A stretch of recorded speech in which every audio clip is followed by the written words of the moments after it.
ओम शांति। तो जैसे कुछ समय से हमारे पास ये टॉपिक पेंडिंग था कि ये ड्रामा वास्तव में आप देखेंगे मुरली में बहुत बार आता है। बाबा कहते हैं बच्चे तो ड्रामा था। अब शिव बाबा कल्याणकारी है, तो जैसे उसके गुण है तो उसकी रचना भी वैसे ही होगी, तो ड्रामा भी कल्याणकारी है। फिर ये समझना जरूरी है कि ड्रामा में ये जो इतनी वैरायटी है, इतने सारे इवेंट्स होते हैं और कई हमारे प्रश्न है, तो उनका जवाब वो कैसे कल्याण, कैसे उसका जवाब जो है कल्याण में होगा, ये हम देखेंगे कि ये ड्रामा क्या है, क्यों बना है और कैसे ये ऑपरेट करता है। ये हम तो ड्रामा की जब हम बात करेंगे तो हम इन क्वेश्चंस का आंसर ढूंढने की कोशिश करेंगे कि पहली बात कि अगर मान लीजिए मेरे साथ पास्ट में या किसी भी जनरल में किसी व्यक्ति के साथ पास्ट में कुछ गलत हुआ है, जो मुझे लगता है किसी ने मेरे साथ अन्याय किया।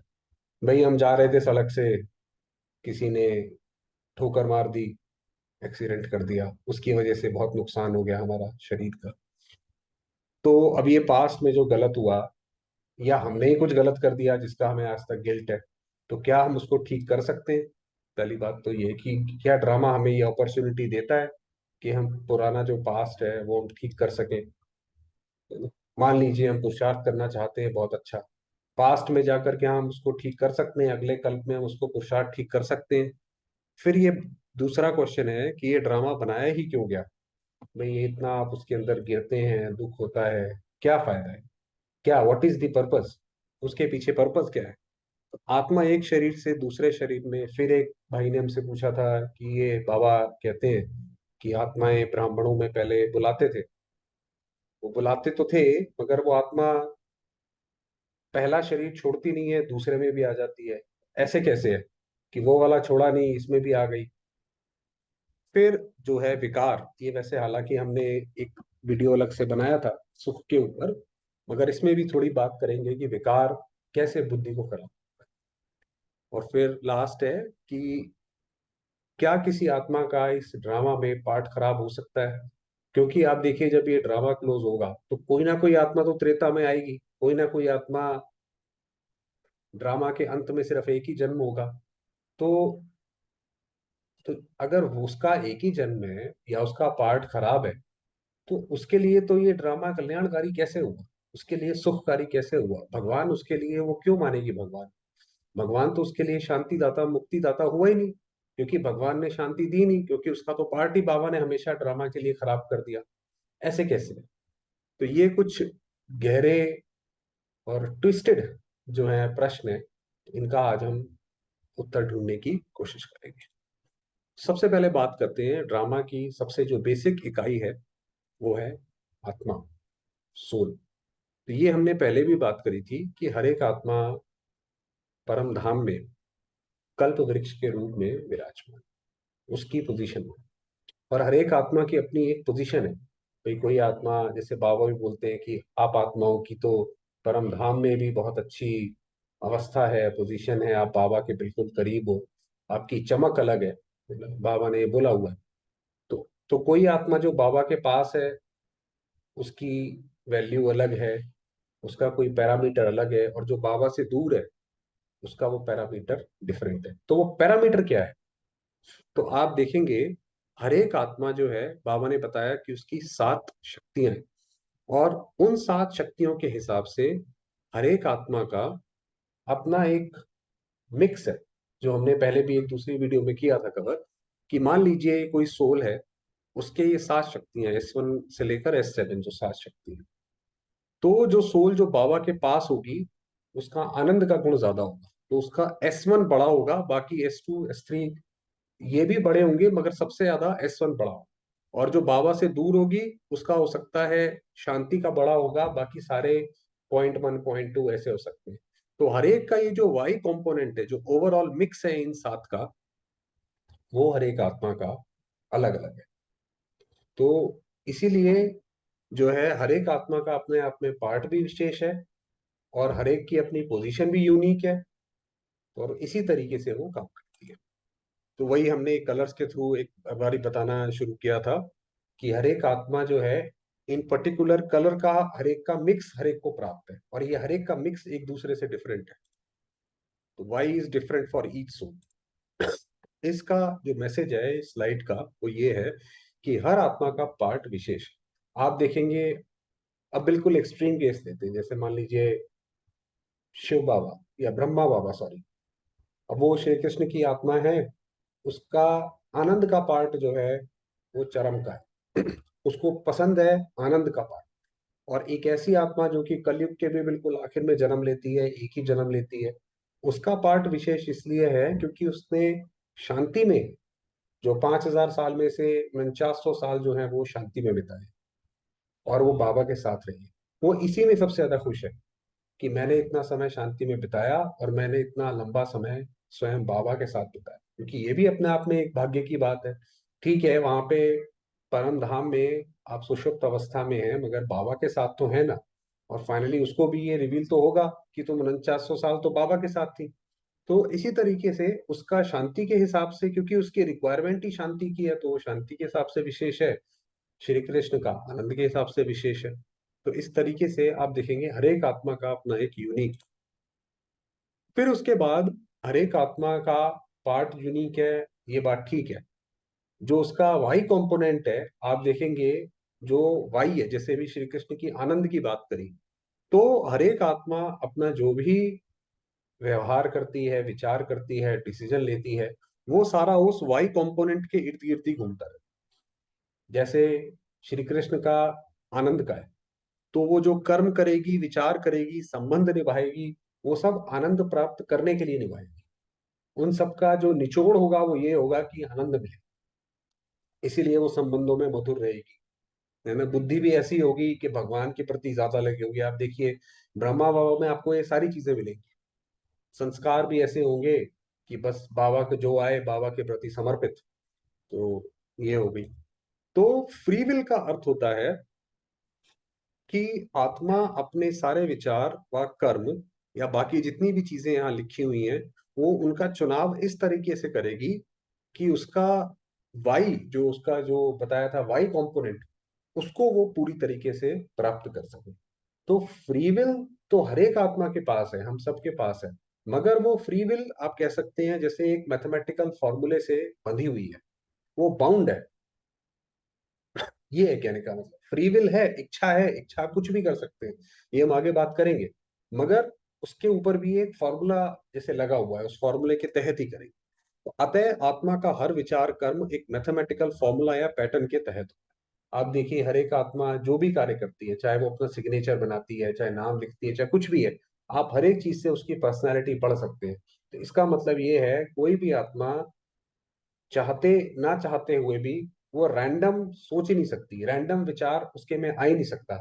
और जो लोग मैथ्स पढ़ते हैं वो ये जानते हैं कि रैंडम नंबर या क्रिप्टोग्राफी जो पढ़ते हैं, कि रैंडम नंबर नाम की कोई चीज नहीं होती है, सूडो रैंडम नंबर्स होते हैं।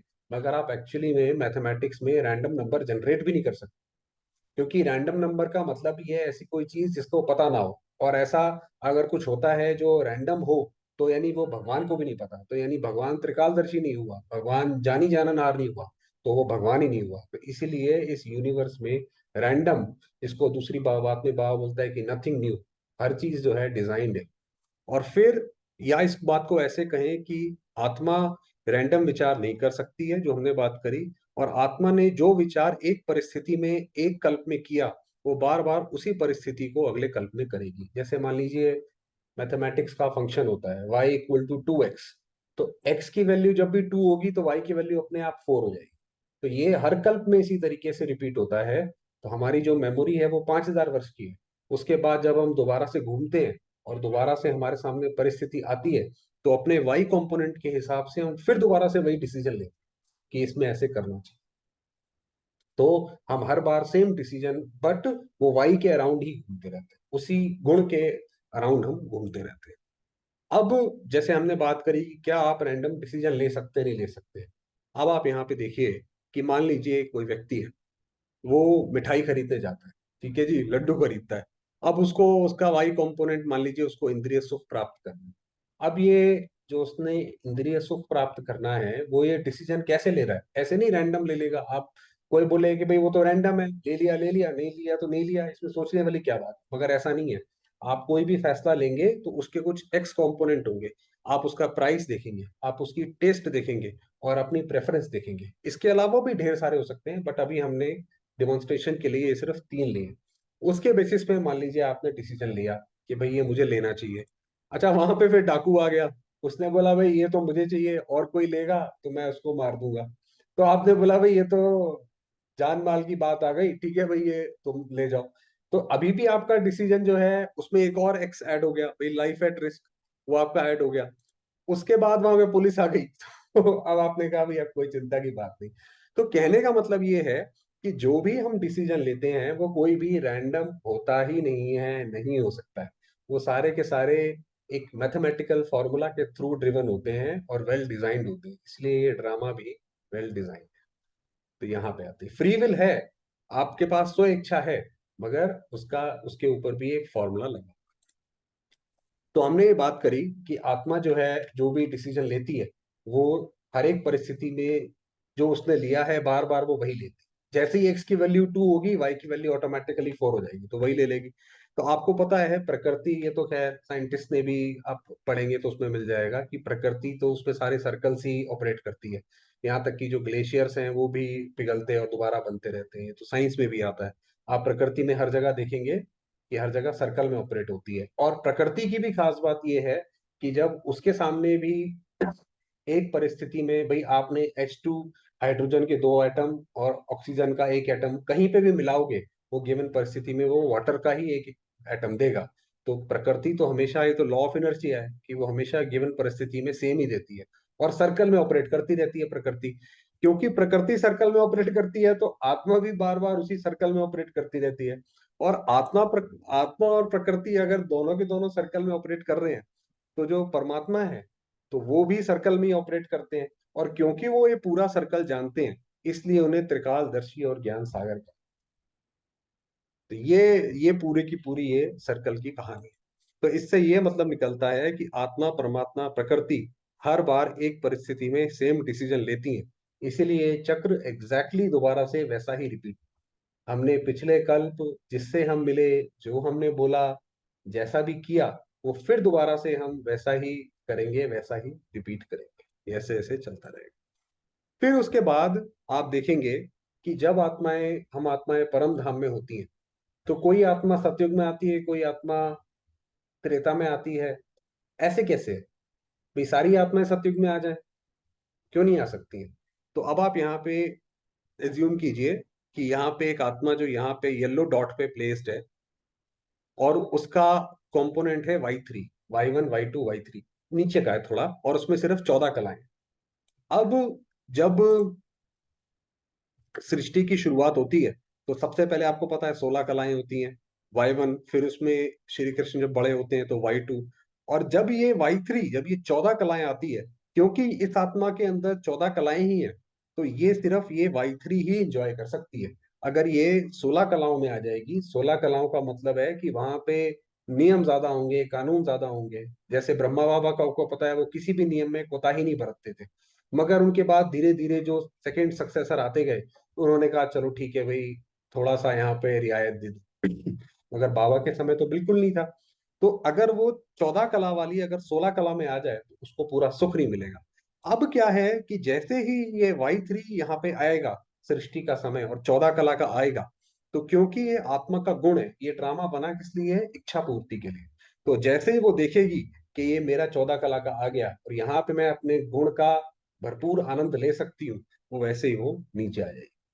तो हर एक आत्मा जो है, जैसे जैसे ये सृष्टि चक्र घूमता जाता है, घूमता जाता है, तो जैसे ही उसकी पार्ट के हिसाब से, वाई कंपोनेंट के हिसाब से एप्ट समय आता है, वैसे ही वो नीचे आती है। तो ये ड्रामा बना ही इच्छा पूर्ति के लिए। जब उसकी इच्छा पूर्ति हो सकती है, तभी वो नीचे ड्रामा में आकर जन्म लेती है। और सबसे पहले अपने जो वाई कंपोनेंट है, जो अपनी उसकी सुख शक्तियां हैं, गुण शक्तियां हैं, उनका वो आनंद लेती है। वो आपको आगे का पता है कि फिर वो नीचे नीचे गिरती है। तो उसी बाद आगे बढ़ते हैं। अब हमने ये बात करी कि आत्मा ऊपर से नीचे तो आ गई। अच्छा जी, नीचे आ गई। जब वो स्वर्ग में आई तो उसे स्वर्ग का सुख लेने के लिए सबसे ज्यादा जरूरी एक जो चीज चाहिए वो है फ्री विल। फ्री विल के बिना वो स्वर्ग का सुख एंजॉय नहीं कर सकती। अगर भगवान हमें स्वर्ग में तो भेज दे, मगर ये बोले कि भाई कोई भी काम करना तो पहले मेरे से पूछ लेना, पहले मेरी आज्ञा लेना, अपने मन से कुछ नहीं करना, तो हम कहेंगे एक इस बात का स्वर्ग है, ये तो आपने हमें जेल में डाल दिया, हम अपने मन से कुछ कर भी नहीं सकते। तो स्वर्ग का सुख एंजॉय करने के लिए या किसी भी तरीके का सुख या कर्म गति के लिए इंजॉय करने के लिए उसको फ्री विल चाहिए, जो हमने पीछे बात करी, जो कि फ्री विल भी बंधी हुई है मैथमेटिकल मॉडल। अब स्वर्ग में तो आ गई। अब उसके बाद वो स्वर्ग का सुख कैसे एंजॉय करती है कि जब भी आत्मा स्वर्ग में है या जो भी आत्मा द्वापर कलयुग में जब भी आती है अपने हिसाब से, तो वो सुख एंजॉय करने के लिए भी उसे थॉट का इन्वेस्टमेंट करना पड़ता है। भाई आपको कोई, किसी ने आपको रसगुल्ला दिया, आपने वो रसगुल्ला खाया, तो आपने अपने शरीर का भी इन्वेस्टमेंट करा, आपका जो पाचन क्रिया है, शरीर भी थोड़ा सा खर्च हुआ, शरीर भी उसकी वजह से थोड़ा सा बूढ़ा हुआ, थोड़ा इन्वेस्टमेंट हुआ। तो एक तरीके से इन्वेस्टमेंट तो हमने भी किया। तो क्योंकि वो सारे सुख भोगने के लिए वो इन्वेस्टमेंट भी करती जाती है, इसी की वजह से वो नीचे गिरती जाती है, गिरती जाती है। अब सवाल ये उठता है कि ये ड्रामा में चलो नीचे तो गिर रही है, मगर ये ड्रामा तो कल्याणकारी है, तो ये नीचे गिरना कल्याण कैसे हुआ? तो अब आप देखेंगे कि स्वर्ग में हमें एक चीज का सुख प्राप्त नहीं है, स्वर्ग में सारे सुख प्राप्त हैं सिवाय एक के। एक वहां पे शिव बाबा नहीं है और दूसरा ज्ञान का सुख। तो जब आत्मा नीचे गिरती है तो उसके अंदर ये माया हमारे ऊपर बहुत बड़ा उपकार करती है कि वो हमारे अंदर एक प्यास जगाती है भगवान के लिए, ज्ञान के लिए। तो क्योंकि अगर वो प्यास ही ना हो तो हम फिर शिव बाबा का ज्ञान थोड़ी ले सकते हैं। हमें शिव बाबा को हम चाहेंगे, हम जाएंगे भी नहीं उस तरफ जब तक हमारे अंदर वो प्यास ना हो। तो ये माया का उपकार है कि जो हम नीचे भी गिरते हैं वो भी हम जैसे घूम फिर के दोबारा से अपने सुख की तरफ आ रहे हैं या शिव बाबा की तरफ आ रहे हैं। तो माया जब ये प्यास पैदा करती है तब हमें ये बाबा का ज्ञान पूरा प्राप्त होता है। तो हम एक सुख से दूसरे सुख की तरफ जाते हैं और फिर दोबारा से अपने सुख में आ जाते हैं। तो इस तरीके से ये ड्रामा पूरा का पूरा इच्छा पूर्ति भी करता है, सुख भी देता है, इसके अंदर शिव बाबा भी आता है और ये कॉन्स्टेंटली चलता रहता है। फिर उसके बाद आप देखेंगे ये ड्रामा में जो है, जैसे हमने बात करी कि किसी किसी का जो है, किसी को बहुत दुख प्राप्त होता है, कोई कोई, किसी को पैरालिसिस है, किसी को कुछ है, किसी को कुछ है। वास्तव में इस आत्मा, इस ड्रामा में जो दुख प्राप्त होता है वो तब प्राप्त होता है जब उसके हम नियमों को नहीं जानते। जैसे किसी ने लूडो खेला हो, यहाँ पे हमने एक एग्जांपल दिया, अगर उसको लूडो के नियम नहीं पता वो बार बार हार जाएगा, हार जाएगा, दुखी होगा कि अरे भाई मैं तो बार बार हार जाता हूँ, है ना। तो ड्रामा के नियम जानना बहुत बहुत बहुत जरूरी। तो अभी हम कुछ उस नियमों की बात करेंगे। तो सबसे पहले है कि आत्मा जो है वो टाइम और स्पेस से तो परे है। स्पेस से कैसे परे है? कि आत्मा बिल्कुल सूक्ष्म अति सूक्ष्म है, जो सब एटॉमिक पार्टिकल्स हैं उनसे भी बिल्कुल छोटी है। इसीलिए उसको कहीं भी एक जगह से दूसरी जगह जाने में समय नहीं लगता।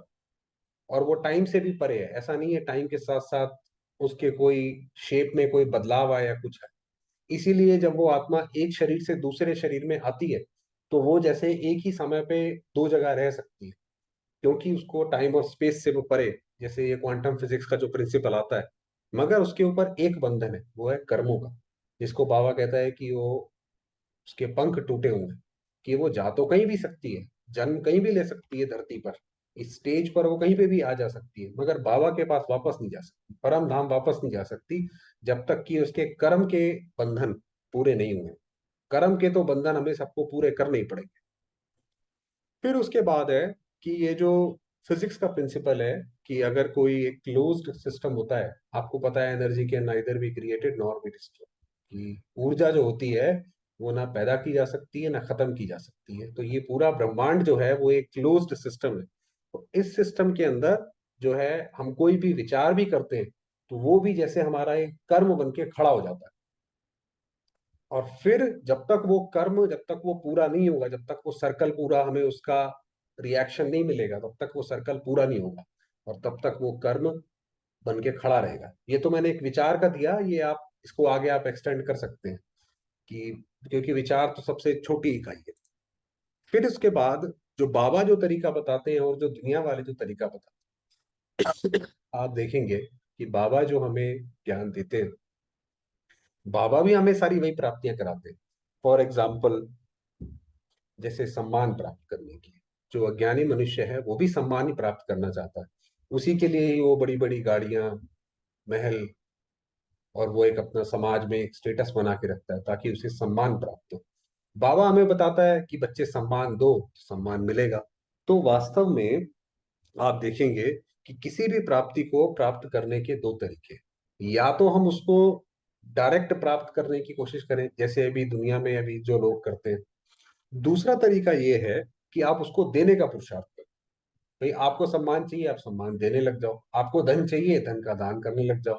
आपको सेहत चाहिए, सेहत का दान करने लग जाओ। ये ट्रिक जो है, ये देवताओं को पता है कि देना ही लेना है। इसीलिए ब्रह्मा बाबा ने, जिन्होंने सबसे ज्यादा दिया, उन्हें सबसे ज्यादा प्राप्त होता है।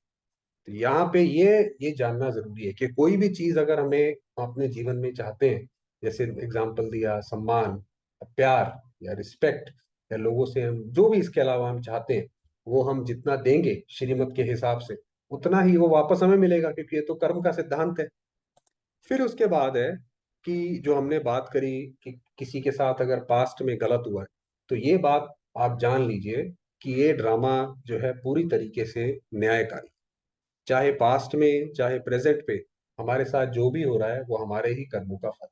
वो बात हो रहा है पास्ट में जब हमने किया, तो हमने किसी भी बेसमझी में जब किया, और अब जब हमें उसका फल मिलता है, पास्ट हमें याद नहीं है, तो हमें लगता है ये तो हमारे साथ अन्याय हो रहा है, गलत हो। तो उसको अपना खाता चुकतू करे, और उसको ठीक करने का तरीका ये है कि आज अपने कर्म सुधार दे। भाई पास्ट में कुछ ऐसा हुआ जिसकी वजह से हमें आज उसका फल मिल रहा है। आप आज इतने अच्छे कर्म करो कि भाई बाकी के आपके जो जन्म है, वो आपके फ्यूचर के जन्म आपके सारे सुधर जाएंगे। तो वो तो वैसा का वैसा रहेगा, मगर वो कर्म से बिगड़ा था। आप आज अच्छे कर्म करो तो वो फिर सुधर जाएगा। भाई किसी के ऊपर 10 रुपए का उधार है, आज वो कमाई करे, 20 रुपए कमा ले, पुराने 10 रुपए भी दे दे, आगे के लिए भी 10 रुपए रख ले। तो कर्म से बिगड़ा है, तो आज आप प्रेजेंट में कर्म से सुधार सकते हैं। और दूसरी बात जो हमने बात करी कि हार जीत, पास फेल, जो ये सब होता है, ये वास्तव में ये हद की बात है। हद की बात कैसे है कि इसका बहुत अच्छा एग्जाम्पल जब हम लोग देते हैं कि मान लीजिए मैंने विदेश में पढ़ाई पढ़ने के लिए मैंने बहुत मेहनत करी, बहुत पैसा लगाया, और आज फाइनली मेरी जाने की फ्लाइट है, और मैंने जाना बहुत जरूरी है। मुझे दिल्ली एयरपोर्ट पहुंचना है, 2 बजे पहुंचना है, 3 बजे फ्लाइट है। और अगर नहीं पहुंचा तो जो पीछे पढ़ाई करी है या पैसा लगाया वो सब जीरो हो जाए। अब मैं कितनी भी कोशिश करता हूँ, ट्रैफिक है, ये है वो है, नहीं पहुंच पाता, मेरी फ्लाइट मिस हो गई। आप बोलेंगे भाई ये तो बहुत बुरा हुआ, देखो आपने इतने साल मेहनत करी, इतना पैसा लगाया, और फाइनली ये फ्लाइट मिस हो गई। अच्छा जी, बहुत बुरा हुआ। आप कहेंगे भाई ये तो फेलियर हो गया, भगवान ने गलत करा। जो अज्ञानी होगा वो तो ये बोलेगा भगवान ने गलत करा। अच्छा जी, वो फ्लाइट आगे जाके क्रैश हो गई। अच्छा, अब आप बोलेंगे कि भाई ये तो बहुत अच्छा हुआ, अब फ्लाइट में चढ़े नहीं, पढ़ाई तो चलो बाद में भी होती रहेगी, अब आप वो जान है तो जहान है। भाई फ्लाइट क्रैश हो गई, ये तो बहुत अच्छा हुआ। अब देखिए, जो पहले बुरा था वो अच्छा हो गया। अच्छा जी, वो फ्लाइट क्रैश हो गई, उसके अंदर सारे के सारे जितने भी पैसेंजर थे, मगर वो बच गए क्योंकि वो समुद्र पे लैंड हो गई। और जो एयरलाइन इंडस्ट्री थी, क्योंकि उसकी गलती थी, उसने सबको 5-5 करोड़ रुपए दिए। अब आप फिर दोबारा से बोलेंगे ये बुरा हुआ। तो इस तरीके से जब हम, हमारा एक हॉराइजन, एक व्यू एक छोटा रहता है, तब हमें लगता है कि भाई ये तो बहुत बुरा हुआ या ये अच्छा हुआ। इसीलिए बाबा कहता है ये मान हानि इससे परे रहो, आप अपने बेहद के उसमें रहो। इवेंचुअली ये ड्रामा ही कल्याण के लिए बना है, तो सब कुछ इसमें कल्याण ही होगा। हो सकता है आज आपको लग रहा है कि ये गलत हुआ, ऐसा हुआ वैसा हुआ, मगर ये अंततः सही होगा अगर हम बाबा को साथ रखेंगे तो। अब हम इस सत्र के अंत में आते हैं। जैसे हमने ये वाले सवाल जो हमने बात करी कि पास्ट में गलत हुआ, उसको हम प्रेजेंट में कार्य करके रिपीट कर सकते हैं। फिर ये बताया कि ये ड्रामा इच्छा पूर्ति और कल्याण के लिए बना। फिर एक शरीर से, जैसे क्वांटम फिजिक्स का हमने बताया कि एक शरीर से दूसरे शरीर, और विकार जो बुद्धि को खराब करता है वो ऐसे करता है कि हम पाना तो चाहते हैं सुख, मगर काम ऐसे करते हैं कि जो दुख के प्रति होते हैं। मान लीजिए कोई क्रिमिनल आदमी है, पाना तो चाहता है वो शांति, उसको लगता है मैं इससे बदला लूंगा तो मुझे शांति मिलेगी। अच्छा जी, आपको पता है अगर हम ऐसा बीज बो रहे हैं जो कि हिंसात्मक है, वो कभी भी मुझे सुख तो देगा ही नहीं। तो कर्म करता हूं मैं दुख का, आशा करता हूं सुख की, और जब वो दुख वापस दुख लेके आता है, तो फिर व्यक्ति उसमें ही परेशान होता है कि चाहता मैं कुछ और था और हुआ कुछ। तो विकार का काम ही यही है। विकार आपसे कर्म कराएगा उल्टे, इच्छा बेशक जो है आपकी अच्छी रखेगा। तो इसीलिए वो विकार गलत है, वो हमें इस कंफ्यूजन में डाल देता है। और जैसे बताया, क्या किसी आत्मा का इस ड्रामा में पार्ट खराब है? वास्तव में नहीं है। हर एक आत्मा जो है, हर एक आत्मा का पार्ट इस ड्रामा में बहुत बहुत अच्छा है। वो उसके हिसाब से जो है, जो उस आत्मा की रिक्वायरमेंट है, उसको वो कैटर करता है। इसीलिए वो ये जान के आत्मा अंत में सुखी और शांत होके परम धाम जाएगी।